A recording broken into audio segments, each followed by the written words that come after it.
Vamos orar?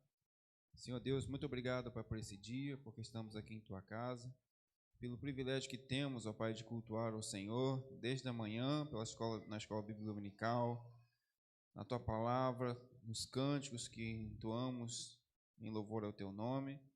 E obrigado pela oportunidade que se renova, ó Pai, agora à noite, de mais uma vez nos encontrarmos para cultuar a Ti, ó Pai. Agora, quando vamos estar mais uma vez diante, ó Pai, de uma porção da Tua palavra, queremos pedir que o Senhor abençoe a Carolina, que ela possa ser usada por Ti para nos trazer a mensagem que o Senhor tem para os nossos corações.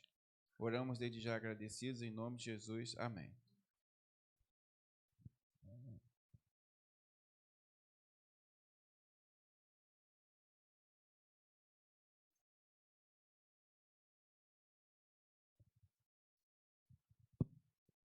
Boa noite, irmãos.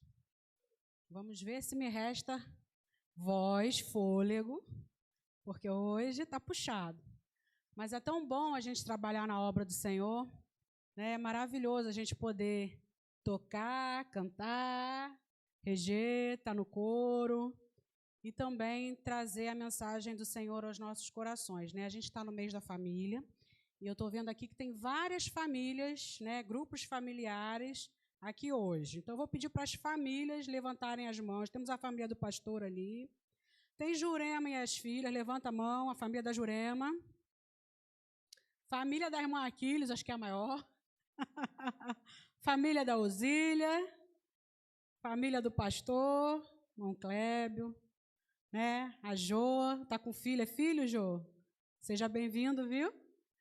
Então, temos várias famílias, né? É um tema muito importante. E as igrejas separam esse mês de maio para a gente estar pensando sobre família, porque a igreja é composta por famílias. A igreja é composta por famílias e Deus, lá no começo do mundo, criou a família, né? A gente na MCM conversou essa semana sobre quem eu sou, quem é você? Falamos sobre autoestima. E perguntei para elas se elas se sentiam assim, meio incomodadas de pensar de que a mulher foi criada por causa da solidão de Adão. A mulher foi criada por causa da solidão de Adão. Aí Osília disse que é um privilégio, né? Ter sido criada exclusivamente para o homem, né? E aí falou umas coisas bonitas lá. Então, a família ela é muito importante, ela está no coração de Deus. E a gente está meditando sobre o segredo das famílias de sucesso. E a gente vai pensar agora juntos sobre diálogo. O diálogo, a comunicação, a boa comunicação é um dos segredos das famílias de sucesso. Como o pastor falou, não é o segredo das famílias perfeitas, porque famílias perfeitas não existe, ninguém aqui é perfeito. Mas famílias de sucesso existem, é possível, né? Então, eu queria convidar você a ler, vou pedir para projetar aí, Provérbios 12, 18. E esse texto vai servir de base, mas a gente vai ler outros também. Agora eu tenho o desafio de correr, né? Por causa do nosso tempo. Diz assim, eu vou ler aí, depois vou ler na minha. Provérbios 12, 18. Alguém há cuja tagarelice é como pontas de espada, mas a língua dos sábios é medicina. Na minha outra tradução as palavras do falador ferem como ponta de espada, mas as palavras do sábio podem curar. A gente vê aí dois tipos de comunicação, de uso da palavra, né? Uma usada para ferir e outra usada para curar. E é um desafio da gente como família usar as palavras, a comunicação para o bem. Porque às vezes a gente, sem querer, e algumas vezes nem o Chaves disse, foi sem querer querendo, ou seja, foi por querer, a gente usa as palavras para machucar, para adoecer o outro. Então, é um desafio muito grande para a família cristã, aprender a usar a comunicação para curar, incentivar, elogiar, corrigir em amor. Existem vários tipos de comunicação. As mais conhecidas são a comunicação verbal ou não verbal. mas existe a escrita, existe a comunicação visual, né? Eu vou fazer uma carinha aqui para os irmãos vão me dizer que carinha é essa. Precisou eu dizer para os irmãos que eu estou triste? Não. Eu comuniquei para os irmãos uma coisa que está acontecendo comigo, um sentimento que eu estou vivenciando, né? E, às vezes, a gente não está atento para esse tipo de comunicação dentro da família. Às vezes, o marido está meio cabisbaixo e você está lá lavando, passando, cozinhando, trabalhando fora, cuidando das crianças, não está percebendo. Os filhos estão trancados no quarto, estão lá no celular dia e noite, eles estão comunicando alguma coisa. Então, a gente prestar atenção nesse tipo de comunicação não verbal é muito importante, né? Tem um exemplo aí que eu vou dar. Vamos ver se as mães... Quem tem filho adolescente? Vários. Vamos ver se os filhos fazem isso para vocês. Vou até tirar o óculos. Vocês pedem para eles arrumarem o quarto deles. Eles fazem assim, ó. Os filhos de vocês reviram os olhos? Reviram? Revira? Não? Revira, Jurema. Jurema entregou. Revira. Precisou eles falarem alguma coisa para vocês entenderem o que está acontecendo ali? Não, né? E na comunicação verbal, nós utilizamos as palavras, né? Eu não sei se vocês já leram aquele livro, Há Poder em Suas Palavras. Quem já leu? Ou quem já ouviu falar, então? Eu já li. E as nossas palavras, elas têm um poder de bênção e de maldição, de morte, de vida, de doença e de cura. Existem vários provérbios bíblicos e ditados populares que falam um pouquinho sobre essa comunicação. Vou dizer alguns para vocês vão dizendo para mim se conhece ou não conhece esse ditado, ou, no caso aqui eu botei os ditados. Falar é prata, ouvir é ouro. Um famoso comunicador que já partiu, quem não se comunica se trumbica. Não vou dizer quem, eu estou, né? Fica chata aí, né? Na projeção aí, na transmissão. E tem um ditado popular que eu uso muito com as crianças. As crianças, né, são adolescentes, mas eu chamo de criança, para a mãe é sempre criança. Que eu falo assim, quem tem boca vai a... Mas vocês sabem o que significa de verdade esse ditado? Eles que me ensinaram. Esse vai a Roma não é vai para Roma, é vai a Roma. Esse ditado ele foi criado, deixa eu pegar minha cola aqui, para vaiar os deslizes dos imperadores romanos na antiguidade. E a gente fica dizendo para os filhos, né? Se vira, quem tem boca vai a Roma, não é? Quando a gente manda eles irem em algum lugar resolver alguma coisa, eu sempre falo. Aí eles falam, mãe, mas não quer dizer... Mas eu estou dizendo nesse sentido. Se vira, vai perguntando onde é, para você saber chegar no tal lugar, né? Então, olha a importância da palavra. Se você tem boca, vamos usar no sentido errado. Se você tem boca, você vai chegar a Roma, vai chegar onde você quer chegar, né? E a palavra, ela é tão poderosa que se a gente pensar lá no começo do mundo, da criação do mundo, em Gênesis 1:3, projeta aí, Lucas, Gênesis 1:3. Deus criou o mundo pela palavra. Ele falou assim, está demorando, vou correr, senão o pastor diz que acabou meu tempo. Haja luz. E aí ele podia fazer só isso aqui, ó, e a luz aparecer. Mas ele usou a palavra, haja, e houve luz. Pela palavra, Jesus curou enfermos. Lucas 4, 38 e 39. Lucas 4, 38 e 39 diz assim, olha só que legal, gente. Jesus saiu da sinagoga, foi até a casa de Simão.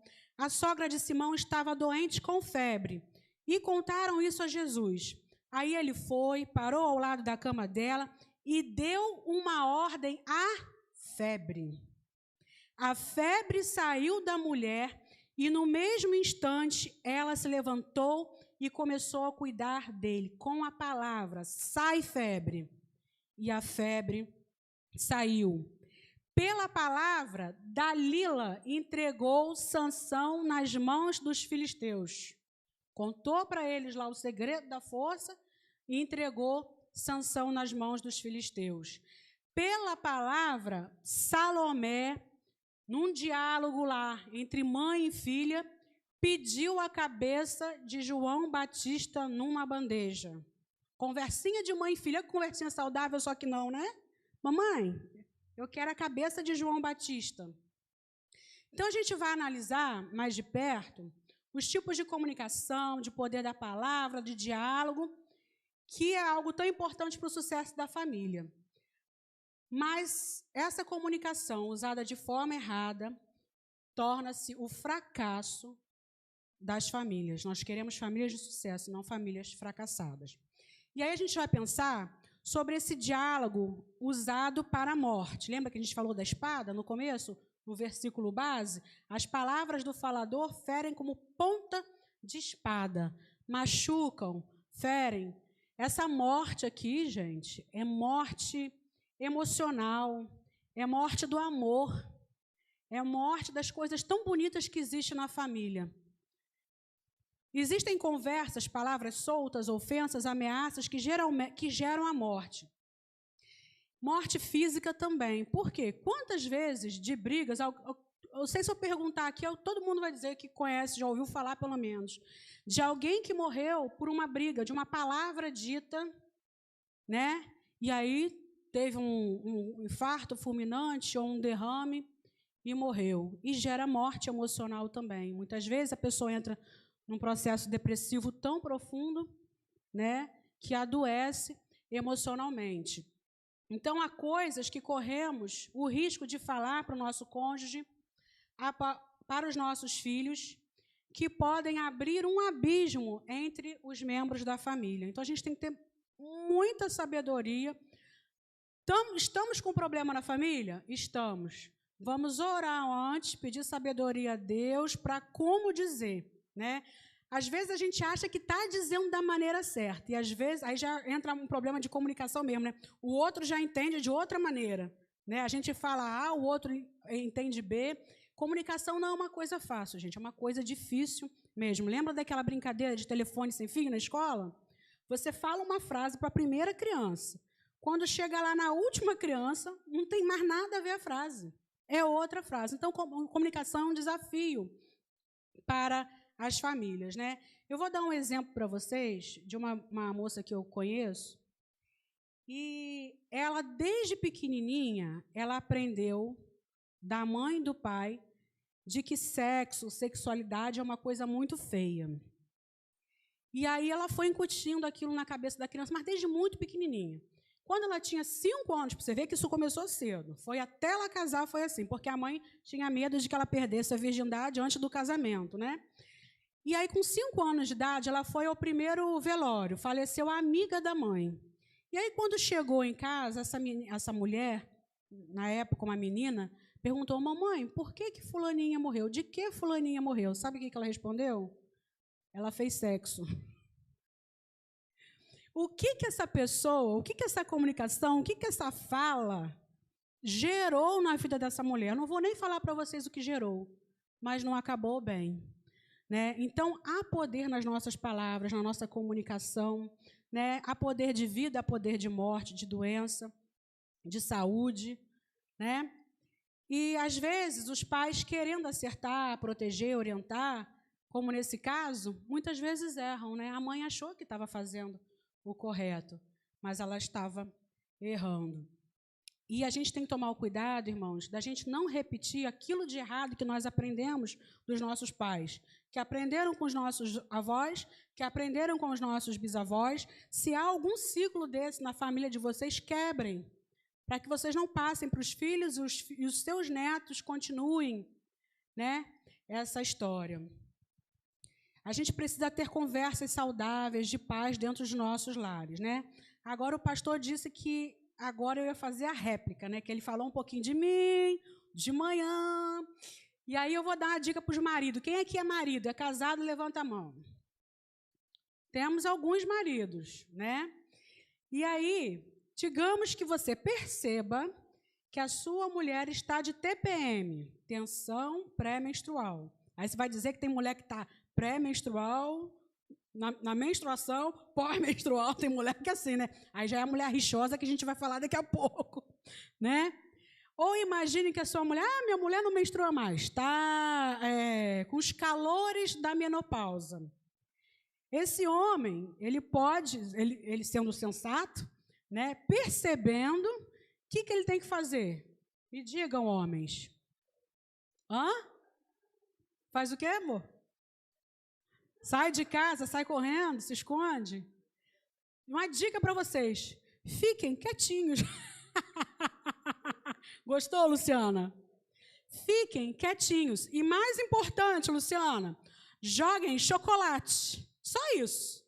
Quietinhos e joguem chocolate. Por que jogar chocolate?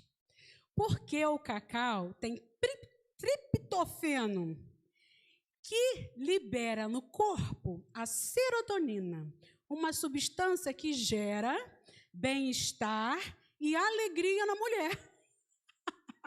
As mulheres estão gostando, né? Então, fiquem quietinhos e joguem chocolate para as mulheres, né? Gente, o diálogo, ele, para a morte, no relato de Provérbios 21, né, vou dizer agora da mulher rixosa, né? Melhor é viver no deserto do que com uma mulher briguenta e amargurada. A mulher rixosa que só reclama, que usa as palavras e dialoga com a família de forma negativa, é a desgraça de uma família. Agora eu vou falar para as mulheres, né? Não sejamos mulheres rixosas, usando o nosso poder de comunicação, de diálogo, do uso das palavras só para reclamar, murmurar ou amaldiçoar o marido ou os filhos. Provérbios 27, 15 diz assim: a esposa briguenta é como um dia triste em que a chuva não para de cair. Às vezes a gente fica torcendo para chover. O pessoal aqui da roça, né, que tem agricultura, torce mesmo. Mas já viu que quando chove a gente gosta. Mas não teve uma época aí que choveu uns 2 meses? Gente, a gente acordava já assim, está chovendo de novo. Parece que isso mexe com o nosso... Parece não, isso mexe com o nosso emocional. A gente vai ficando mais deprimidinho, mais amuadinho. Tanto é que tem países muito frios, onde o inverno é muito rigoroso. Tem outros lugares no nosso planeta que é 6 meses, escuridão. E o índice de pessoas deprimidas é muito grande, né? Então, essa mulher que usa as palavras, que não usa com sabedoria, ela é como esse dia, só de chuva, e parece que nunca vai passar, né? Um pai que ameaça os filhos o tempo todo, né? Eu estava vendo com as crianças no Instagram, no Reels, que é parecido com o TikTok, né? O professor fazendo a chamada de presença dos alunos, e os alunos tinham que dizer uma frase que as mães falam. Alguém viu esse Reels, esse TikTok? Né?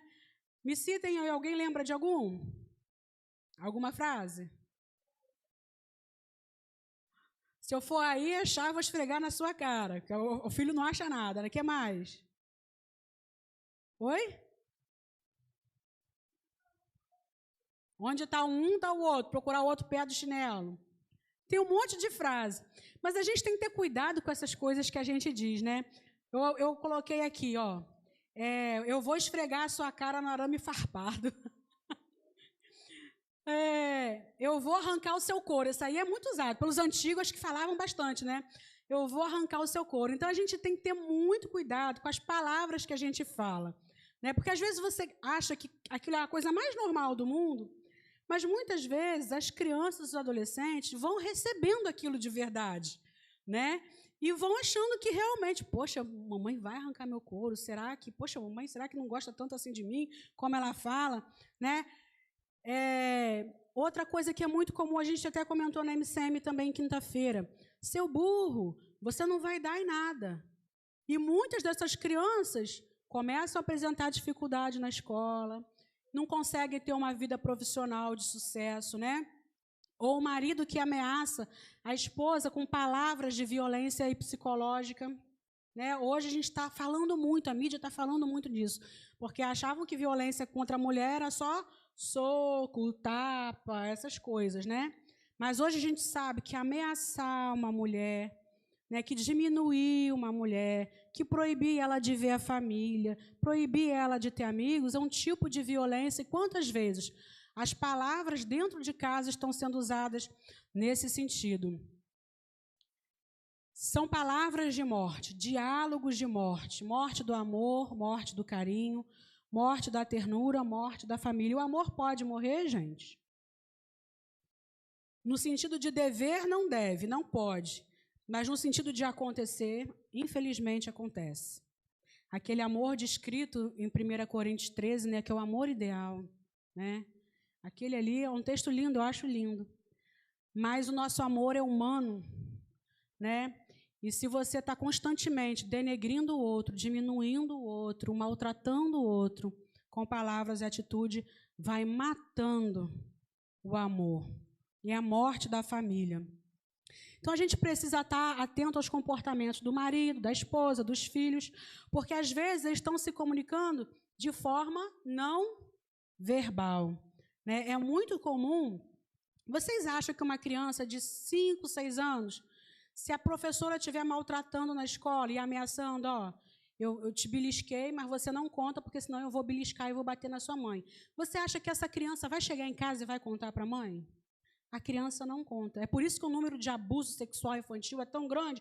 E a mãe, quando descobre, já passou tantos anos, e a filha, quando virou adulta, que pôde contar, mas existem sinais, né? A criança, às vezes, volta a fazer xixi na cama, ela regride e começa a falar como um bebê, ela começa a brigar com os coleguinhas, né? Os adolescentes começam a não sair mais do quarto, não querem ver ninguém, é só quarto escuro, não querem socializar. Então, a gente, como família de Deus, precisa estar atento também a esse tipo de comunicação que está sendo feita a todo tempo, sem o uso das palavras. E Tiago fala sobre o poder da língua, né? A língua é um membro pequenininho, mas que pode causar um incêndio, uma tragédia gigante, né? Agora a gente vai pensar um pouquinho sobre o diálogo, a comunicação para a vida, que gera vida, né? Sem conversa, sem diálogo, não há casamento e não há família. Não existe casal que... A gente já ouviu algumas histórias assim, eu quero agradecer porque eu fui casada há 50 anos e nunca me desentendi do marido. Então não era casada. Que relacionamento é esse? É possível isso, gente? Um casal casado há 50 anos que nunca se desentendeu? Não é possível. Pai que nunca se desentendeu com o filho, filho que não ficou chateado com o pai e com a mãe, né? Então, não existe família sem diálogo, a famosa DR que os homens correm, que é discutir a relação, a gente tem que fazer isso com sabedoria, né?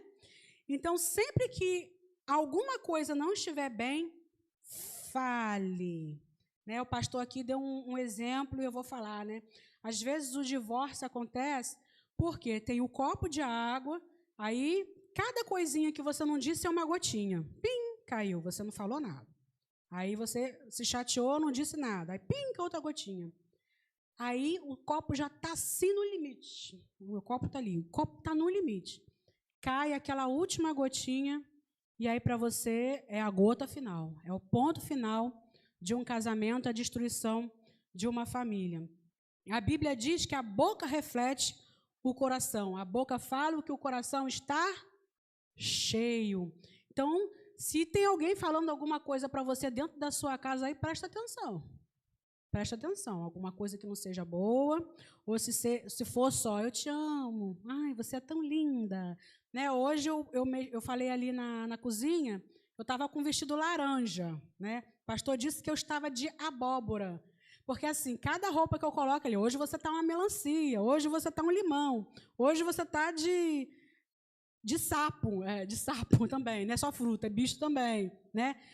Foi você ou foi ele que falou que eu estou de Homem-Aranha? Foi Mariana, falou que eu estou de Homem-Aranha, que o Homem-Aranha é vermelho e azul. Né? Então, nem sei por que eu estou contando isso do pastor, gente. Nem sei porque eu estou contando isso do pastor. Por causa do quê? Só para implicar mesmo, só porque eu tenho que falar dele, né? Acho que é porque a boca fala que o coração está cheio, não. Então, quando foi a última vez que você reuniu os seus filhos para conversar?